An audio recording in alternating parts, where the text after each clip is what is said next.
Bismillahirrahmanirrahim. Assalamualaikum warahmatullahi wabarakatuh. Alhamdulillahirabbil alamin. Alhamdulillahilladzi bi ni'matihi tatimmus shalihat. Allahumma shalli wa sallim wa barik ala sayyidina Muhammadin wa ala alihi wa azwajihi wa dzurriyyatihi wa ashabihi wa ummatihi ajma'in. Amin ya Allah ya rabbal alamin. Sahabat-sahabat sekalian, hari ini saya ingin melanjutkan sharing tentang sholat. Kemarin kan bagaimana agar kita semangat buat sholat. Nah, bagi yang masih suka malas-malas, yang lemas buat sholat, tontonlah video yang kemarin ada, cari ya di channel ini. Tonton, dengerin berulang-ulang. Kalau masih malas, ulang lagi, insya Allah nanti timbul semangat.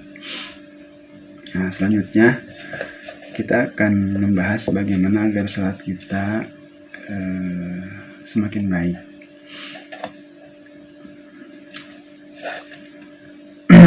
Kemarin kan dibahas sholat itu adalah panggilan Allah, kan Allah pengen ngasih ke kita. Nah,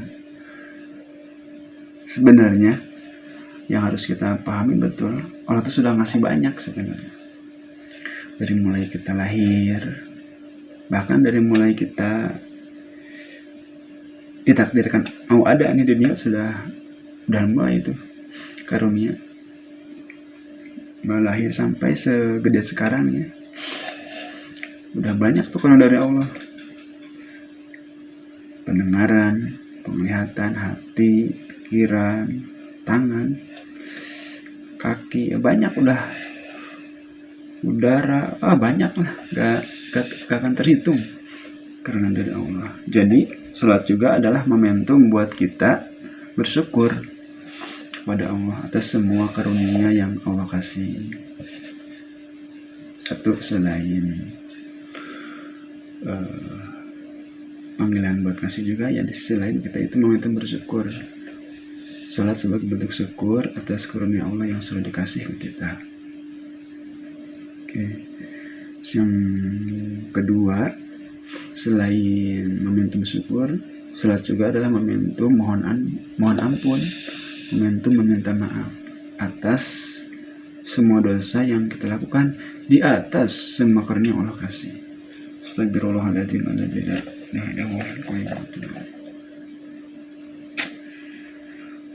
Saya doakan begini,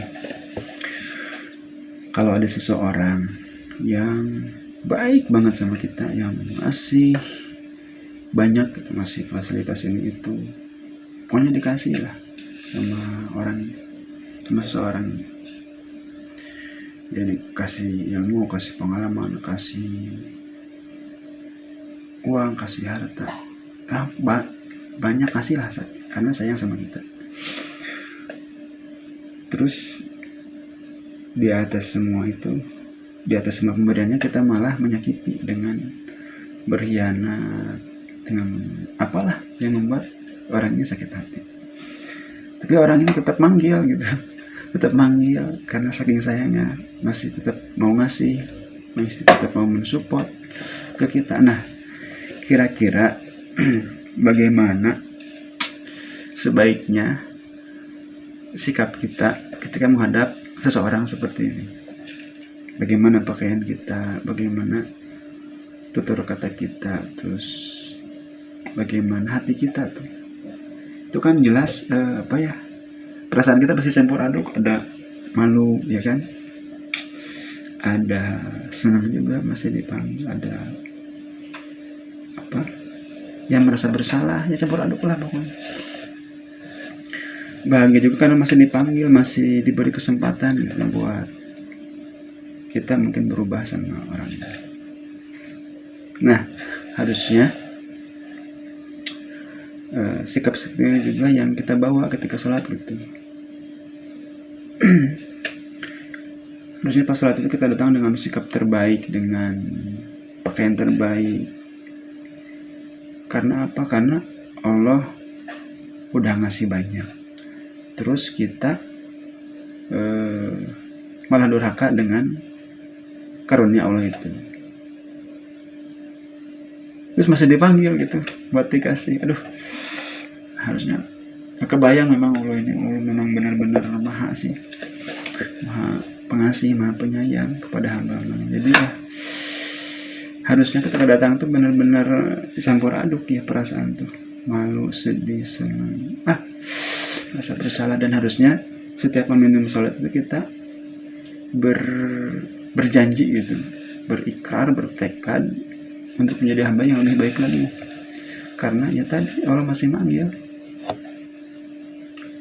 kepada orang yang seperti kita, yang sudah dikasih banyak, malah durakanya juga banyak, masa dipanggil gitu. Harusnya tiap dari waktu sholat ke sholat itu harusnya kita bertekad menjadi hamba yang lebih baik lagi, yang lebih bersyukur lagi, dan lebih banyak mohon ampun. Dari subuh ke zuhur, zuhur ke asar, asar ke maghrib, maghrib ke isya, itu adalah momentum kita bertekad untuk menjadi hamba yang lebih baik setiap waktunya. Dan kita mohon juga ke Allah, mohon dikasih kemampuan untuk bersyukur atas semua karunia-Nya, dikasih kemampuan untuk mengingatnya, dan dikasih kemampuan untuk memperbaiki ibadah kepadanya. Kan itu diajarkan ya sama Rasulullah. Allahumma a'inni ala zikrika wa syukrika wa husni ibadatika. Ya Allah, tolonglah aku untuk mengingatmu, bersyukur kepadamu, dan memperbagus ibadah kepadamu. Doa itu jadi zikir setiap saat harus kita panjatkan sebenarnya. Karena ya kita itu tadi itu kita harus menjadi hamba yang lebih baik setiap waktunya. Coba deh di tadi yang analogi yang tadi benar-benar diresapi ya. Seseorang udah ngasih banyak, terus kita malah membuat orang itu sakit hati dengan karunia itu, di atas karunia itu dengan sikap-sikap kita yang jelek misalnya. Masih manggil. Harusnya ya mohon ampun, bersyukur, dan kita bertekad menjadi lebih baik lagi. Itu. Nah, supaya sholat kita lebih baik lagi, ini mindset ini yang kita harus miliki. Selain kemarin kan dibahas, kalau pengen ngasih, kita juga harus sadar Allah udah banyak kasih, dan kita juga udah banyak durhaka di atas karunia yang Allah kasih. Kita harus punya mindset itu, dan Allah masih manggil. Nah itu makanya kita harus datang dengan sikap terbaik, pakaian terbaik,